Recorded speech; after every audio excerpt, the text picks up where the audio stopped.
اللہ کیے جانے سے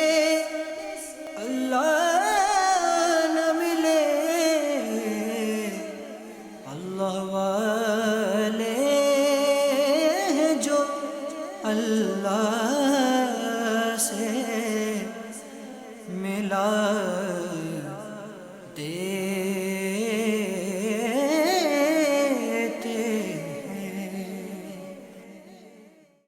الحمدللہ رب العالمین والصلاة والسلام علی سید المرسلین، اما بعد فاعوذ باللہ من الشیطان الرجیم، بسم اللہ الرحمن الرحیم۔ الصلاة والسلام علیک یا رسول اللہ وعلی آلک واصحابک یا حبیب اللہ، الصلاة والسلام علیک یا نبی اللہ وعلی آلک واصحابک یا نور اللہ۔ پیارے اسلام بھائیو، مدد چینل کے ناظرین، سلسلہ اللہ کے دوست لے کر ایک بار پھر آپ کی خدمت میں حاضر ہوئے ہیں۔ اللہ کریم رب العزت جل وعلا ہم سب کو ایسے اعمال بجا لانے کی توفیق عطا فرمائے کہ ہم سب کا بھی شمار اللہ کے پیارے دوستوں میں ہو جائے، اللہ کے محبوب بندوں میں ہو جائے۔ پیارے رسول صلی اللہ تعالی علیہ وآلہ وسلم کا فرمان معظم علی شان ہے، جو شخص ایک دن میں مجھ پر 50 مرتبہ درود بھیجے،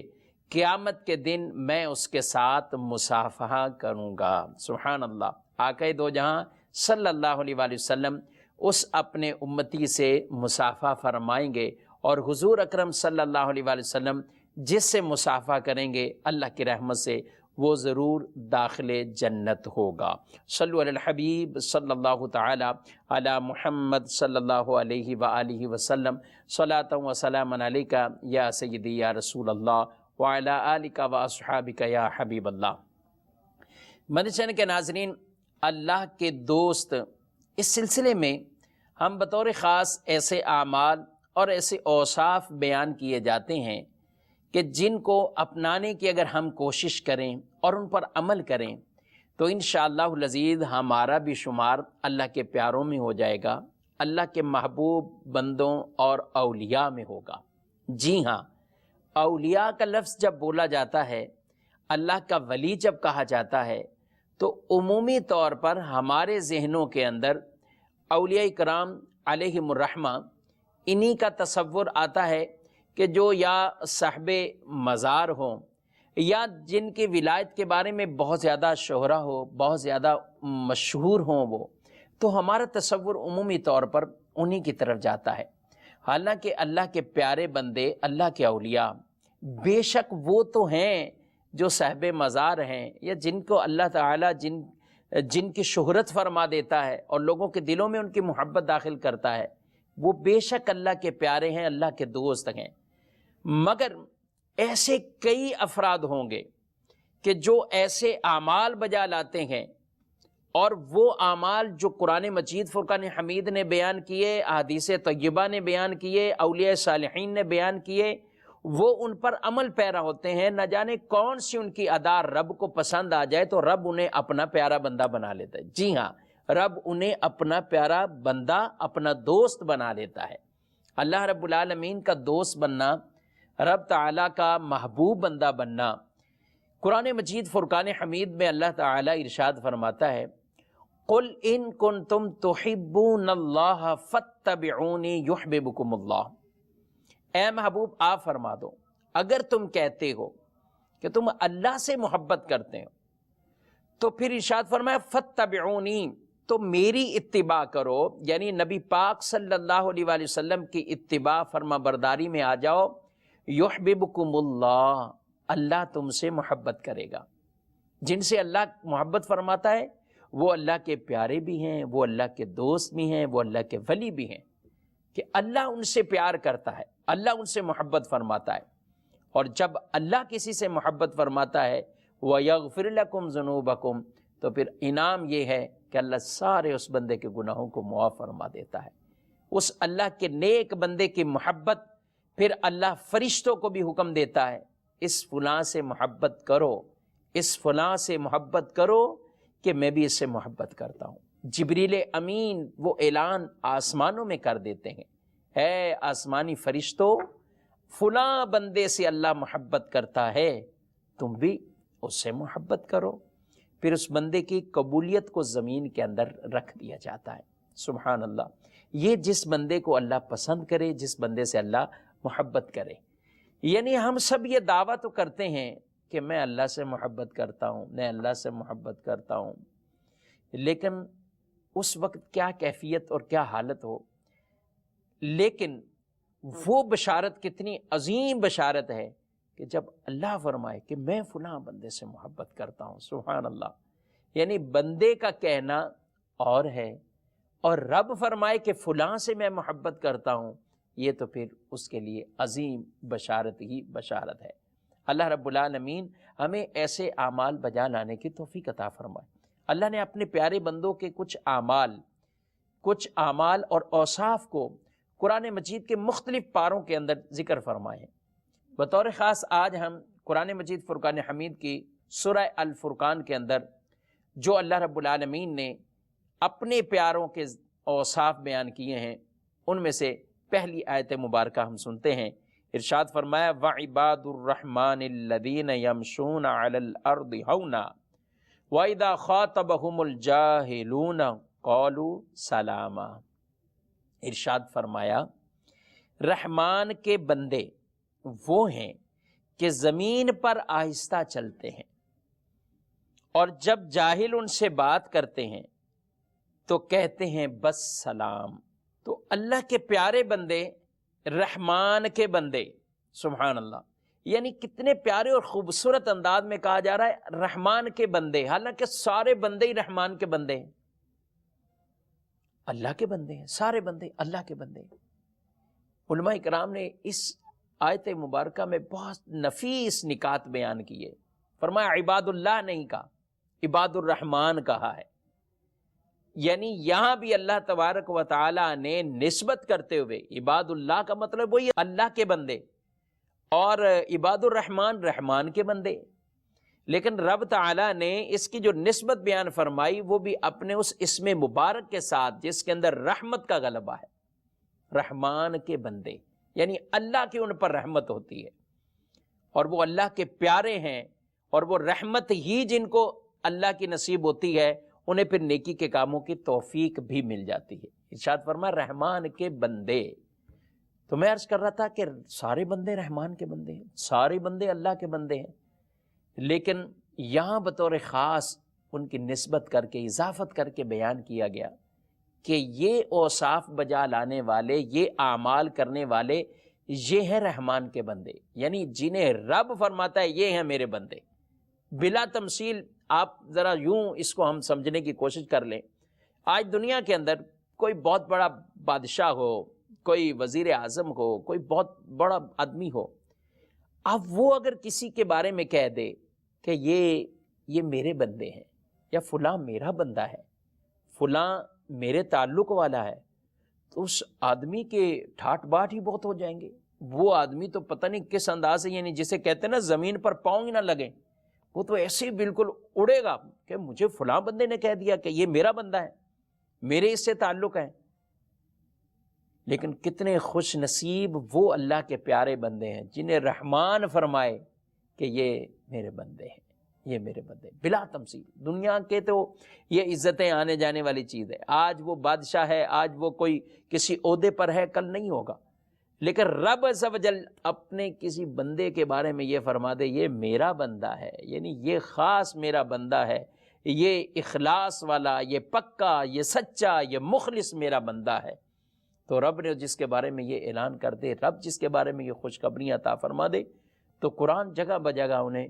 فرماتا ہے وہ جنت کے وارث بن جائیں گے، ان کے لیے جنت کی ابدی نعمتیں ہیں، ان کے لیے بہت زیادہ انعامات ہیں، اور سب سے بڑی بات یہ ہے کہ وہ رب کی رضا انہیں حاصل ہو گئی، وہ اللہ کے پیارے بندے بن گئے۔ تو پہلا وصف یہی بات اس آیت مبارکہ میں پہلا وصف بیان کیا کہ رحمان کے بندے وہ ہیں کہ وہ زمین پر چلتے ہیں تو بڑے آہستہ چلتے ہیں، اتراتے ہوئے نہیں، تکبرانہ انداز سے نہیں، عاجزانہ کیفیت کے ساتھ،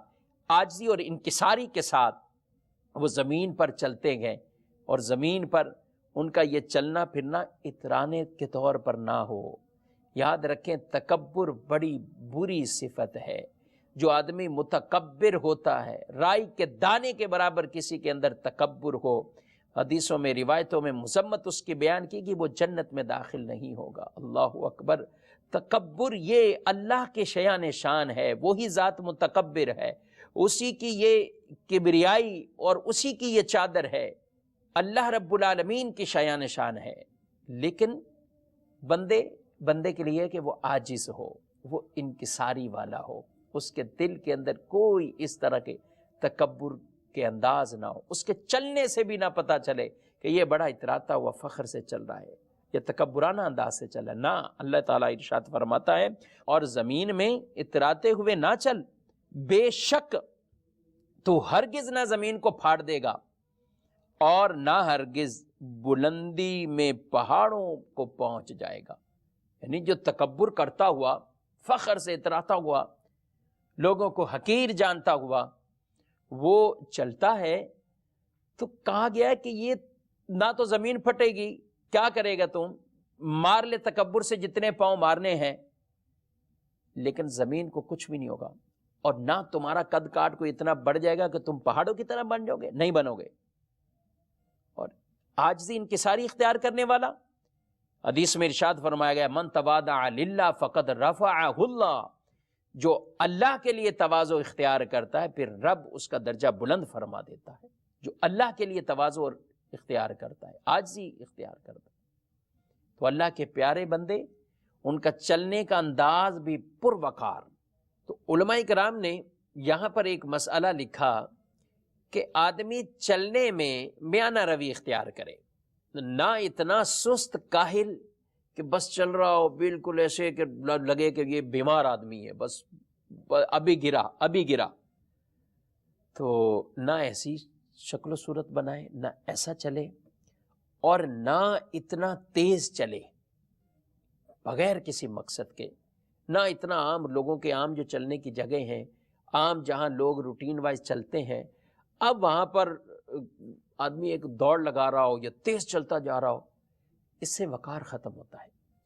ہیبت ختم ہوتی ہے۔ آدمی پروقار طریقے سے، اطمینان بھی اور پروقار طریقے سے یہ اس کو چلنا چاہیے۔ روایت میں بیان کیا گیا تیز چلنا ایمان والوں کی ہیبت کو ختم کر دیتا ہے۔ دوسری حدیث میں یہ بیان کیا گیا تمہارے لیے سکون سے چلنا ضروری ہے کہ دوڑنے میں کوئی نیکی نہیں ہے۔ تو عام جب روٹین وائز کہیں کام کاج لوگوں کے عام راستوں پر ہم چل رہے ہیں تو پروقار طریقے سے، دوڑنا منع نہیں، ہاں لیکن دوڑنے کی جگہ ہے، دوڑنے کا کوئی وقت ہو، اور اس ٹائم آدمی دوڑے، جسمانی کوئی ورزش کر رہا ہے دوڑنا چاہتا ہے دوڑے، لیکن عام لوگوں کی ان راستوں پر، عام شہروں پر اگر کوئی دوڑتا ہوا جائے گا تو اسے کوئی بھی عام آدمی نہیں سمجھے گا، یا تو یہی ہے کہ بہت زیادہ کوئی ایمرجنسی میں ہے، یا یہ ہے کہ یہ دماغی طور پر کمزور ہے، اس وجہ سے شاید یہ اس طرح چل رہا ہے۔ بعض ایسے نادان ہیں مسجد میں آنے کے بعد بھی دوڑتے ہیں، بلکہ بہت تیز کہ ابھی گرا، ابھی ماربل لگے ہوتے ہیں، فرش ہوتے ہیں، گیلے پاؤں ہوتے ہیں وضو کر کے، اور بس دوڑ ایسی لگائی ہوتی ہے، بس اوقات شاید گر ہی جاتے ہوں، اور اگر نہ بھی گریں پھر بھی مسجد کے تقدس کا خیال نہیں رکھا جاتا اس طرح کی چال چلنے میں۔ آپ 1-2 منٹ پہلے آ جائیں، لیکن اب آپ تاخیر سے آئے ہیں تو پھر یہ دوڑیں مت، مسجد کے اندر دھمک پیدا ہونا، اس طریقے سے دوڑتے ہوئے جانا، اس کی شریعت اجازت نہیں دیتی۔ بھلے آپ کی رکعت رہ جاتی ہے، آپ پروقار طریقے سے آرام سے آپ جماعت کے ساتھ شامل ہو جائیں، لیکن دوڑے نہیں، مسجد میں ایسی آواز پیدا بالکل بھی کسی طرح نہ کریں۔ اللہ کو ایسے بندے بڑے پسند ہوتے ہیں جن کے مزاج میں انکساری ہو، جن کے مزاج کے اندر عاجزی ہو۔ یاد رکھیں جب آدمی تکبر میں پڑتا ہے تو پھر دوسروں کو حقیر جانتا ہے، اور جب دوسروں کو حقیر جانتا ہے تو وہ حقارت کی نظر سے ان کو دیکھتا بھی ہے، ان سے کلام کرے تو حقارت کی نظر سے کلام کرتا ہے، وہ بس اوقات اپنی زبان سے انہیں تکلیفیں بھی دیتا ہے، گالیاں بھی دے دیتا ہے، برا بھلا بھی کہتا ہے۔ کیوں؟ کیونکہ ان کی نظر میں وہ حقیر ہیں، اور یہی تکبر کی نشانی ہے کہ انسان دوسروں کو حقیر جان کے خود اپنے آپ کو ان سے اچھا، اپنے آپ کو بہت بڑا آدمی سمجھتا ہو۔ بنی اسرائیل کے اندر ایک آدمی، ایک انسان، وہ عبادت کرتا رہا اللہ تعالیٰ کی، اتنی عبادت اس نے کی کہ آسمان پر باقاعدہ وہ بادل اس پر سایہ کیے ہوئے رہتے، گرمیوں کی تپش سے بھی محفوظ رہتا۔ ایک آدمی گناہ گار تھا، راستے پہ چلتا ہوا دیکھا کہ یہ ایسا بندہ کہ بادل اس پر سائے کیا ہوا ہے، اور اسے نہ گرمی لگ رہی ہے، یہ بالکل سب لوگ گرمی میں ہیں اور یہ سائے کی اس سائے میں ہے اور آرام سے بیٹھا ہے۔ وہ شخص اس نیت کے ساتھ، اس عزم کے ساتھ کہ یہ ضرور اللہ کا کوئی پیارا بندہ ہے، میں اس کے پاس بیٹھ جاؤں، ہو سکتا ہے میرے اوپر بھی رب کی رحمت کی کوئی ایسی چھینٹ پڑ جائے تو میں بھی اپنے گناہوں سے توبہ طائب ہو جاؤں، میں بھی اطاعت گزاری کی طرف آ جاؤں، میں اس پرانی زندگی اور اس لائف سٹائل کو چینج کر لوں۔ تو وہ اللہ کے پیارے بندے اس کا گمان کر کے اس کے پاس گیا، تو بنی اسرائیل کے اس عابد نے، عبادت گزار نے اس آدمی کو بڑی حقیرانہ نظر سے دیکھا اور کہا کہ میں نے اتنی عبادتیں کر کے یہ بادل کا ٹکڑا میرے اوپر سایہ کیے ہوئے، یہ نعمت مجھے ملی ہے، اور اب یہ آدمی یہ میرے ساتھ آ کر بیٹھ گیا اور یہ ابھی سے اس سے فائدہ اٹھا رہا ہے، جو میں نے بہت زیادہ عبادت کرنے کے بعد پھل حاصل کیا ہے اس سے یہ فائدہ اٹھا رہا ہے۔ تو وہ حقیرانہ انداز سے اسے کہتا ہے کہ چل جا، تو اپنے بدن کو، اپنے وجود کو مجھ سے دور کر، تو نافرمان ہے، اللہ کا نافرمان ہے، گناہ گار ہے، تو میرے ساتھ میرے مصلی پہ کیوں آ کر بیٹھا، تو میرے ساتھ کیوں لگ کر بیٹھ گیا۔ اللہ اکبر۔ کتابوں میں لکھا ہے وہ گناہ گار آدمی وہاں سے اٹھتا ہے نا، اس کا دل ٹوٹ جاتا ہے، اور وہ جیسے ہی روانہ ہوا تو وہ بادل کا ٹکڑا اسی گناہ گار پر سایہ کرتے ہوئے اس کے ساتھ چلا گیا۔ اس وقت کے نبی پر وحی آئی کہ ان دونوں سے کہہ دیں اپنے اعمال کا سلسلہ اب سے شروع کریں۔ پہلے آدمی کے یعنی نیک آدمی کے اعمال سارے نیک وہ اللہ نے تکبر کی وجہ سے اور دوسروں کو حقیر جاننے کی وجہ سے وہ ضائع کر دیے، اور یہ شخص ایک اچھے ارادے کے ساتھ، ایک عزم کے ساتھ اس کے پاس آ کر بیٹھا تھا۔ رب تعالیٰ نے اس بندے کی اس نیت، اس عزم پر، اس عاجزی پر اللہ نے اس کے گناہوں کو معاف کر دیا۔ تو اب دونوں آج نئے سرے سے اعمال شروع کریں، یعنی اس کے گناہ سارے معاف ہو گئے عاجزی کرنے کی وجہ سے اور رب کی طرف رجوع کرنے کی وجہ سے، اور اس عابد کی عبادت گزار کی ساری عبادتیں رائے گاہ ہوگی۔ کیوں؟ دل میں تکبر آ گیا۔ تو کبھی بھی دل میں تکبر نہیں آنا چاہیے۔ اگر آپ کو رب نے مال دیا ہے تو اس میں کوئی کمال آپ کا نہیں ہے۔ ہر آدمی سوچے، مدرسہ کے ناظرین اپنے آپ سے سوچے میرا کیا کمال ہے کہ رب نے کروڑوں آدمیوں میں مجھے منتخب کیا ہوا ہے، مجھے یہ نعمت دی ہوئی، وہ چاہے مال ہے، چاہے خوبصورتی ہے، چاہے کسی اور طرح رب نے نوازا ہے، آواز اچھی کی ہے، بیان اچھا کیا ہے، نعت اچھی پڑھ لیتے ہیں، اچھا صدقہ دیتے ہیں، مال خرچ کرتے ہیں، سخاوت کی صفت ملی ہوئی ہے، بہت اچھی بات ہے، لیکن دوسروں کو حقیر نہیں جاننا، دوسروں کو حقیر نہیں۔ مال ملا ہے، رب کے شکر گزار عاجز بندہ بن جائے آدمی، اللہ کی راہ میں خرچ بھی کرتا رہے اور رزق حلال کماتا رہے، جتنا کمانا ہے اس کو، مال کے حق ادا کرتا رہے، لیکن دوسروں کو حقیر نہ جانے، یہ اللہ کو پسند نہیں۔ کبھی کوئی ساتھ بھی دعوت میں آ کر بیٹھ جائے تو بعض اوقات ہر آدمی اپنے دل کا امتحان لے، وہ دیکھتا ہے دعوت کے اندر میرے ساتھ ارد گرد کون بیٹھا ہے۔ کبھی رشتہ داروں میں سے بھی کوئی غریب رشتہ دار کو ڈرتے ڈرتے سہما کسی کے پاس بیٹھ جائے تو بعض اوقات دل کے اندر ناگواری کا اظہار کرتے، دل میں سوچ رہے ہوتے کیوں میرے ساتھ بیٹھے۔ مدرسہ کے ناظرین یہ گھر گھر کا مسئلہ ہے، میں اپنے آپ پہ غور کروں، آپ اپنے آپ پہ غور کریں کہ اگر ایسی کیفیت پیدا ہوتی ہے تو پھر رب سے معافی مانگے، رب سے معافی مانگے، یا اللہ میرے دل کو ستھرا کر دے، میرے دل کو صاف کر دے، میں لوگوں کو حقیر نہ جانوں، میں بھی عاجز بندہ بن جاؤں، میں بھی انکساری والا بندہ بن جاؤں، کہ یہ اللہ کو پسند ہے۔ حضرت بلال حبشی رضی اللہ تعالیٰ عنہ، ایک مرتبہ ان کو ایک صحابی نے کوئی بات چیت ہوئی تو ایک کلمہ کہہ دیا، اور کلمہ اچھا نہیں تھا، کہا کہ تم کالی ماں والے ہو۔ بلال حبشی رضی اللہ تعالیٰ عنہ جن کا سانولا کلر تھا، تو ان کو یہ کلمات کہہ دیے، ان کو بڑا رنج ہوا۔ حالانکہ بلال حبشی یہ غلامی سے آزادی میں آئے تھے، پہلے غلام تھے، اب ان کو اس وجہ سے کسی نے کہ آر دلاتے ہوئے ان کی ماں کی طرف ایک ایسی بات کی نسبت کی، تو یہ ان کا دل دکھا، یہ نبی پاک صلی اللہ علیہ وسلم کی بارگاہ میں چلے گئے اور حضور علیہ الصلوۃ والسلام سے کہتے ہیں کہ فلاں فلاں نے مجھے ایسا کہا ہے۔ آپ صلی اللہ علیہ وآلہ وسلم نے ان کو بلایا اور ان سے کہا کہ ابھی تک تمہارے اندر وہ جاہلیت والی باتیں موجود ہیں؟ اسلام نے تو یہ فرق ختم کر دیے، کوئی غلام ہے، کوئی عربی ہے، کوئی اجمی ہے، کوئی کیا ہے، یہ ختم کر دیے۔ گورے کو کالے پر فضیلت کوئی نہیں، کالے کو گورے پر فضیلت کوئی نہیں، اور عربی کو اجمی پر نہیں، اجمی کو عربی پر نہیں ہے۔ فضیلت ہے تو ارشاد فرما دیا وہ تقوی پر ہے۔ جو جتنا نیک، جو جتنا متقی، جو جتنا پرہیزگار، وہ ہے عزت والا، وہ ہے مرتبے والا۔ ان اکرمکم عند اللہ اتقاکم،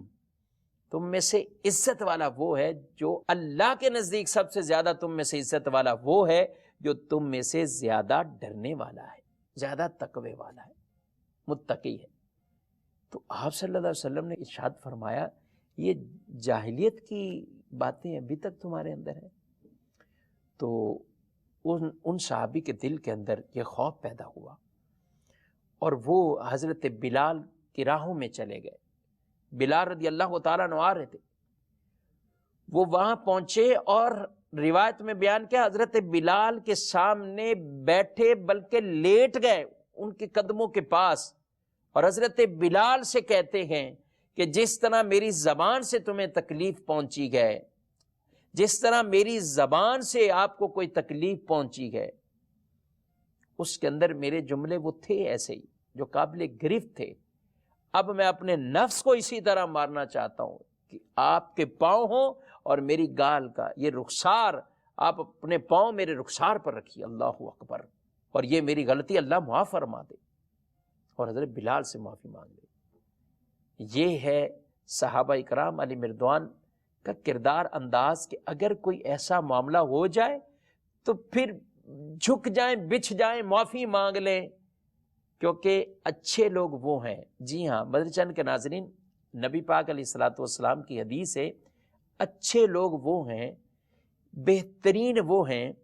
جنہیں غصہ دیر سے آئے اور جلدی ختم ہو جائے۔ آپ دیکھتے ہیں بعض لوگ وہ ہیں جن کو غصہ جلدی غصہ آ جاتا ہے، بہت جلدی غصہ آتا ہے اور ختم، پھر وہ انتقامی کاروائی ختم بہت لیٹ ہوتا ہے۔ بعض وہ ہیں جنہیں غصہ بہت دیر سے آتا ہے۔ اچھا، غصہ دیر سے آئے دیر سے جائے، ایک وہ شخص ہے، ایک وہ جسے جلدی آئے اور جلدی چلا جائے، ایک وہ ہے، ایک وہ جسے جلدی آئے اور دیر سے غصہ جائے، اور ایک وہ شخص ہے کہ جسے دیر سے غصہ آئے اور جلدی چلا جائے۔ بہترین انسان، بہترین مسلمان، بہترین امتی اسے قرار دیا گیا ہے جسے غصہ دیر سے آئے اور جلدی چلا جائے۔ ہر بات پر غصہ، ہر بات پر غصہ، ہر بات پہ لڑنا، ہر بات پہ جوابی کاروائیاں ایسی کر لینا، نہ۔ قرآن فرماتا ہے رحمان کے بندوں کو وَإِذَا خَاطَبَهُمُ الْجَاهِلُونَ قَالُوا سَلَامًا، جب ان سے کوئی لوگ اپنی جہالت کی وجہ سے ان کے ساتھ بحث مباحثے میں پڑتے ہیں تو وہ کیا بس قَالُوا سَلَامًا، یعنی یا تو وہ کنارہ کش ہو جاتے ہیں، یا یہ کہ ان کی طرف سے کوئی ایسی کاروائی نہیں ہوتی کہ وہ اگر سامنے سے ایذا ہے تو ایذا کو ایذا سے نہیں، بلکہ وہ برائی کو بھی اچھائی سے ٹالنے والے ہوتے ہیں، یا کنارہ کش ہو جاتے ہیں، اس بحث میں پڑ نہیں جاتے ہیں۔ وہ اس کے اندر خود بھی اگر جہالت ان کے سامنے کوئی آ جائے تو وہ خود بھی اپنے آپ کو جہالت پہ نہیں لے کر آتے، اپنا وقار بھی باقی رکھتے ہیں، اپنی عزت بھی باقی رکھتے ہیں۔ تو حضرت بلال رضی اللہ تعالیٰ عنہ سے کہنے لگے کہ اپنا پاؤں میرے چہرے پر رکھو، اپنا پاؤں رکھو، اللہ اکبر۔ کیسے وہ رکھ سکتے تھے؟ انہوں نے قطعاً نہیں رکھا، لیکن یہ ہمیں ایک انداز، طریقہ بتا دیا گیا کہ کس انداز سے صحابہ اکرام علیہ مردوان اگر کوئی ایسا معاملہ ہو جاتا تو وہ پھر آپس میں عفو درگزر، معافی کا کام۔ یہ صفات ہمیں بھی اپنے اندر لانے کی کوشش کرنی چاہیے۔ ایک مرتبہ نبی کریم صلی اللہ علیہ وآلہ وسلم کی بارگاہ میں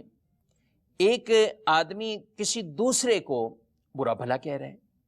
یہ کہا جا رہا دوسرے کے لیے، اور اس نے کہنا شروع کر دیا کہ تم پر سلام ہو، تم پر سلام ہو۔ وہ اس کی طرف سے برائی آ رہی اور یہ کہتے تم پر سلام ہو۔ اس پر رسول کریم صلی اللہ علیہ وآلہ وسلم نے ارشاد فرمایا، سنو، تم دونوں کے درمیان ایک فرشتہ ہے جو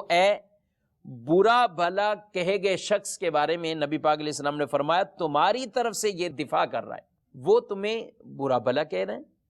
اور تم کہہ رہے تم پر سلام ہو، تو یہ جو کہہ رہے ہیں تم پہ سلام ہو، اس کی طرف سے دفاع کرنے والا وہ فرشتہ ہے، وہ فرشتہ اسے جواب دے رہا ہے، اور ارشاد فرمایا جب یہ تمہیں برا بھلا کہتا ہے تو وہ اس سے کہتا ہے نہیں بلکہ تم ایسے ہو، نہیں بلکہ تم ایسے ہو، اور تم اس کے زیادہ حقدار ہو، اور جب تم اس سے کہتے ہو تم پر سلام ہو تو فرشتہ کہتا ہے نہیں بلکہ تمہارے اوپر سلامتی ہو اور تم اس کے زیادہ حقدار ہو۔ یعنی فرشتہ اس کو نہیں کہتا بلکہ اس کی طرف دعا کا رخ موڑ دیتا گیا کہ نہیں، سلامتی تم پر ہو، تم ہو جس پر سلامتی ہو اور تم سلامتی کے زیادہ حقدار ہو۔ تو کسی کی برائی کا جواب برائی سے دینا یہ قطعاً